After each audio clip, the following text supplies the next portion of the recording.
Vamos a comenzar entonces explicando los ejercicios del tema número 5 que quedaron pendientes por corregir. Es importante entonces que ustedes los puedan anotar. Bueno, vamos a comenzar con este ejercicio, es el número 2. Dice, calcula el volumen de 1,20 moles de oxígeno gaseoso, es decir, O2, a 27 grados centígrados y una atmósfera de presión. Entonces, colocamos los datos. Obviamente nos están pidiendo el volumen, ¿verdad? Tenemos que colocar que el número de moles es 1,20 moles. La temperatura nos las están dando en grados centígrados, tenemos que transformarla a grados Kelvin, solamente le sumamos 273 como lo pueden ver allí, y la presión nos las dan que es una atmósfera, ¿ok? Y la fórmula que yo les di en ese entonces para esa ecuación general de los gases es presión por volumen es igual a número de moles por la constante R por temperatura. Entonces tenemos que despejar la V de volumen porque es lo que nos están pidiendo. Entonces, como presión la está multiplicando, la P la está multiplicando, va a pasar al otro lado de la igualdad dividiendo y va a quedar la fórmula así como está aquí. Entonces, lo que hacemos es sustituir el número de moles por la constante, que yo les dije que la constante la tenían que anotar tal cual como estaba allí porque es una constante, más 300 Kelvin, entre la presión que es una atmósfera, y eso era el resultado. Y el primer ejercicio, vamos a ver si logro, el primer ejercicio, bueno, la mayoría tuvo buenos los ejercicios, pero sí quería compartirlos para aquellos que de pronto no lo hicieron, sino que se lo pasaron, para que puedan ver que es muy fácil el ejercicio, o para aquellos que tuvieron algún tipo de error, ¿no? Entonces, en el otro ejercicio nos están pidiendo los números de moles. Vamos a utilizar la misma fórmula. Vamos a utilizar la misma fórmula, pero vamos a despejar entonces número de moles. Ok. Esperamos aquí la tecnología. Y aquí lo tenemos. Entonces el segundo ejercicio, perdón, que era el primero, dice calcula el número de moles en 10 litros de dióxido de carbono a 20 grados centígrados y 800 torricelli. Sabemos que torricelli también es una unidad de presión. ¿Ok? Entonces el volumen es 10 litros, nos están pidiendo el número de moles, que es la N, la temperatura es 20 grados, la pasamos a Kelvin y nos quedan 293. Y la presión es 800 torricelli. Yo le expliqué cómo iban a hacer la conversión con la regla de 3, ¿ok? Y al hacer la conversión nos da 1,05 atmósfera. Aquí está la fórmula, la misma fórmula de ecuación de los gases.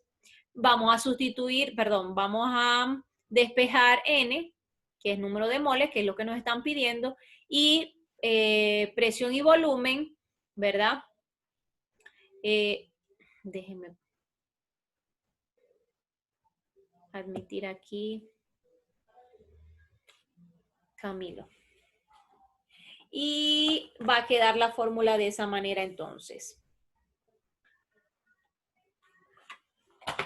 Sustituimos los valores, ¿verdad? Y nos da como resultado 0,43 moles. Ahí yo les coloqué cómo se íbamos quitando las unidades, ¿verdad? Para saber en qué nos iba a quedar, ¿verdad? Pero sabemos que las unidades de los moles, perdón, las unidades del número de moles tienen que quedar en moles, obviamente. Ok, con respecto a la exposición que debieron haber enviado, ¿verdad? Sobre las propiedades de los líquidos, eran ejercicios muy sencillos o experimentos muy sencillos, simplemente con que usted tuviera un líquido y lo pasara de un recipiente a otro, ¿verdad? Ya ahí estaba explicando la segunda propiedad, que dice que adoptan la forma del recipiente que los contiene.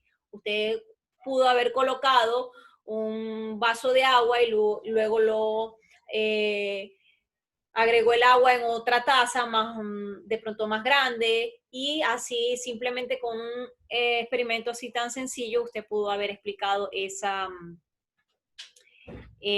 propiedad. Poseen viscosidad variable, allí pudieron haber colocado un recipiente y agregar agua y agregar aceite o miel si tenía, o una crema, ¿ok? Si tienen de pronto una crema en su casa, y ahí se pudo haber observado, ¿verdad? Cómo van a caer o cómo van a fluir los dos líquidos de diferente manera, porque tienen diferente viscosidad. En cuanto a la tensión superficial, déjenme ver si puedo mostrarlo.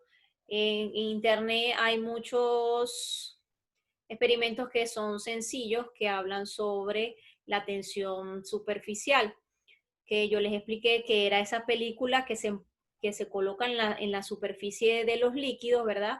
Que permite que cosas muy livianas como insectos o de pronto una hoja puedan flotar. Entonces, yo tengo aquí un vasito, ¿verdad? Donde coloqué un pedazo de papel, ¿verdad? Lo quiero mostrar sin tener que echarle el agua a la computadora, ¿verdad? Y coloqué un pedazo de papel y encima del papel está flotando una aguja. Bueno, déjenme ver si se las puedo mostrar un poco más cerca. Vamos a ver si logro aquí con la cámara hacer magia.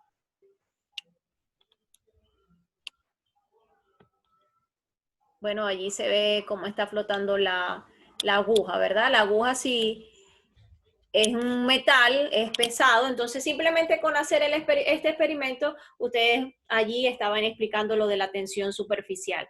Como el otro experimento que pudieron haber hecho es con diferentes tipos de pitillos. Hay diferentes tipos de pitillo de diferente diámetro, hay unos que son más finitos, hay otros que se utilizan para revolver el café, ¿verdad? Ustedes, o diferentes tubos, ¿no?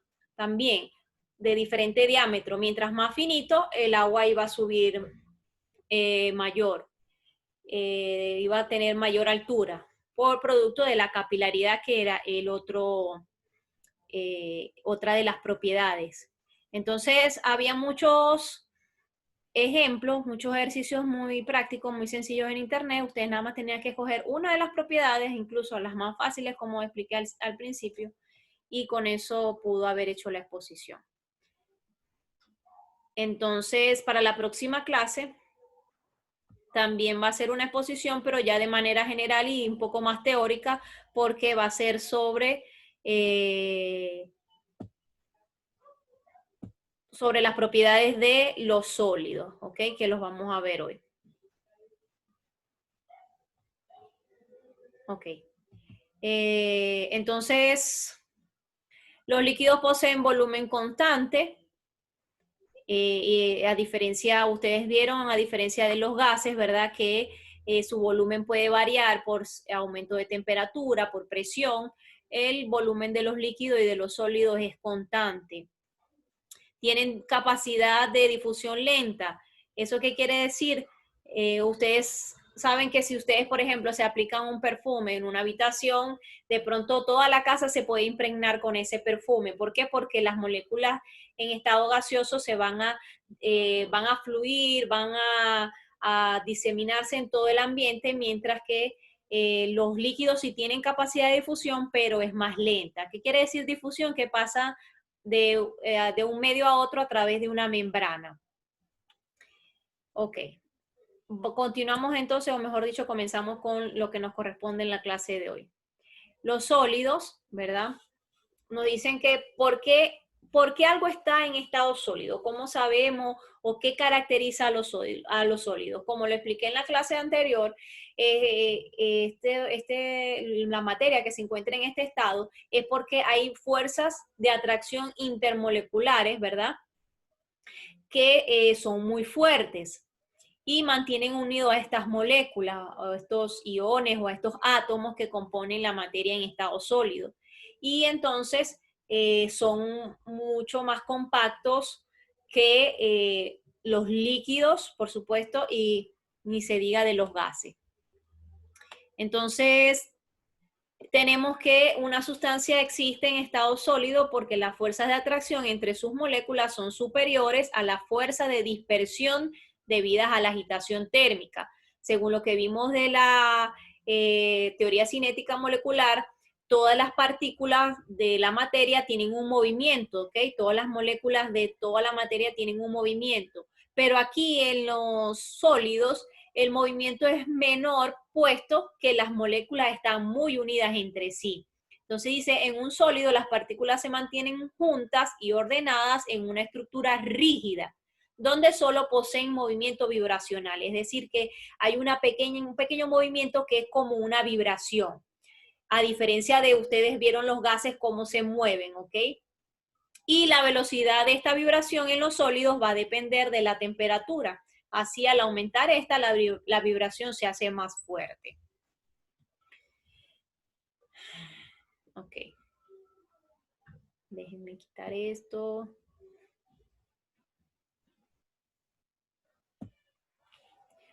Continuamos. Algunas propiedades de los sólidos son que tienen forma definida, ¿ok? A diferencia de los líquidos y los gases, que no tienen una forma, sino que adoptan la forma del recipiente que los contenga. Pues los sólidos sí tienen una forma definida y es independientemente del recipiente que los contenga, ¿ok? Un cubito de hielo va a ser un cubito de hielo en cualquier recipiente donde lo coloquemos, ¿ok? Va a mantener su forma. Y esto es debido a la fuerza de atracción que hay entre sus moléculas, ¿verdad? Los sólidos poseen un volumen definido, pues como se mencionó anteriormente, los átomos o moléculas de un sólido no poseen movimiento de traslación, sino únicamente de vibración en torno a puntos fijos, ¿ok? Entonces, tienen un volumen definido. Aquí nos dicen como otra propiedad o característica, es que comparado con los líquidos o con los gases, los sólidos presentan una difusión muy lenta debido a que sus moléculas ocupan posiciones fijas de las que apenas pueden separarse. Entonces, no tienen un movimiento para desplazarse, para fluir como un líquido o para dispersarse por el ambiente como los gases porque sus moléculas están muy unidas. Otra propiedad nos dice que los sólidos son incomprensibles. ¿Qué quiere decir eso? Que no se pueden comprimir. No es que no los podamos comprender, sino que no los podemos comprimir. ¿Ok? Incompresibles. Debido a que sus moléculas están muy cerca unas de otras. Si nosotros intentamos comprimir algún sólido, ¿qué va a pasar? Se va a romper, se va a deformar. ¿Ok? Otra propiedad nos dice que cuando una sustancia se solidifica, sus moléculas disminuyen la agitación térmica y se ordenan de formas particulares, dando lugar a estructuras geométricas definidas que se repiten en todos los volúmenes, en todo el volumen del sólido y se denominan cristales, ¿ok? Dependiendo de la forma como se solidifique una sustancia, puede llegar a convertirse en un cristal y ya vamos a ver más sobre eso. Existe algo que se llama sólidos cristalinos y sólidos amorfos. ¿Ok? Y esto tiene que ver en cómo una sustancia pasa del estado líquido al estado sólido. Entonces dice que de acuerdo con la manera con que una sustancia cambia al estado sólido, ya sea desde el líquido o el gaseoso, su estructura interna, es decir, la organización de sus moléculas será diferente.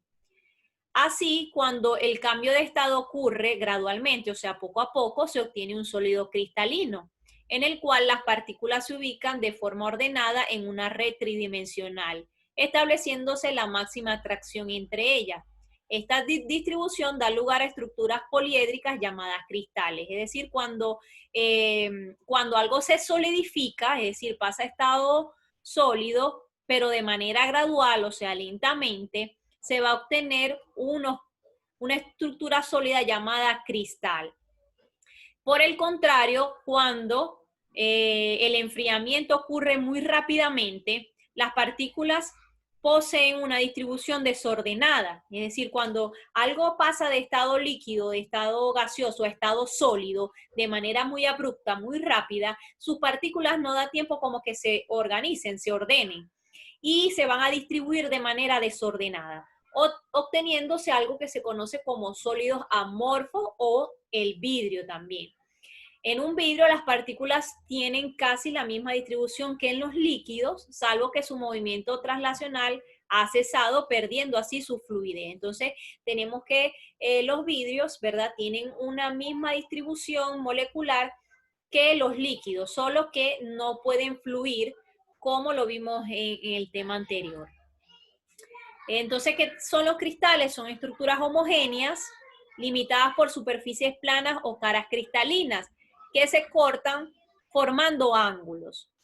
La magnitud de estos ángulos es propia de cada elemento o compuesto. Las hermosas caras angulares, planas y suaves de los cristales son la manifestación externa de un maravilloso orden interno. Ustedes seguramente han visto los cristales, ¿verdad? Algún tipo de cristal. En cuanto a los elementos de un cristal, podemos decir que un cristal se compone de caras o superficies que lo limitan, aristas o intersecciones entre dos caras y vértices o ángulos sólidos formados por la convergencia de varias caras. ¿Ok? Tenemos que tiene varias caras y tienen como unas líneas que vendrían siendo las aristas o intersecciones. ¿Ok? Aquí lo podemos ver que tienen como varias, por decirlo así, esquinas o líneas, que es la unión de dos caras, que son entonces las aristas o intersecciones. Algunas propiedades físicas de los cristales, ¿verdad? Son que ellos tienen clivaje. ¿Qué quiere decir esto? Que cuando un cristal se rompe, sus partículas tienden a mantener la forma del cristal mayor. Es decir, cuando usted rompe un cristal, él va a mantener la forma del cristal antes de que se rompiera. Y esto se le conoce como clivaje. ¿Ok? El clivaje produce cristales más pequeños, pero del mismo tipo. En algunos casos, los planos del clivaje facilitan el tallado de algunos cristales.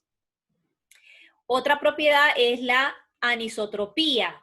Es la propiedad de propagar el calor y la luz con igual velocidad en todas las direcciones dependiendo del sistema cristalino a que pertenezca. No sé si de pronto lo han visto en alguna película o algo, como cuando se coloca una luz con un cristal, va como hacia todas partes, ¿no? Y eso es por esta propiedad que se llama anistropía. La luz se va a disipar hacia todas direcciones. Y por último, otra propiedad física de los cristales es que tienen polarización de la luz. Cuando un rayo de luz pasa a través de ciertos cristales, se divide en dos haces como resultado de la doble refracción que experimentan las ondas al cambiar su medio de propagación. Ustedes creo que vieron esas propiedades de la refracción de la luz, que cuando una onda pasa de un medio a otro, se refracta, ¿verdad? A la luz resultante que vibra en un solo plano se le conoce como luz polarizada y es muy útil en el análisis químico para determinar la actividad óptica de la sustancia. Y los cristales que polarizan la luz se llaman polarizadores. Ok, entonces con esto terminamos el tema de los sólidos. Usted de este tema solo va a tomar las propiedades que son muy sencillas, incluso ustedes las han manejado seguramente desde primaria, y va a grabar un video haciendo la exposición. La próxima clase, el próximo miércoles yo estaría enviando un link para que usted también suba su exposición.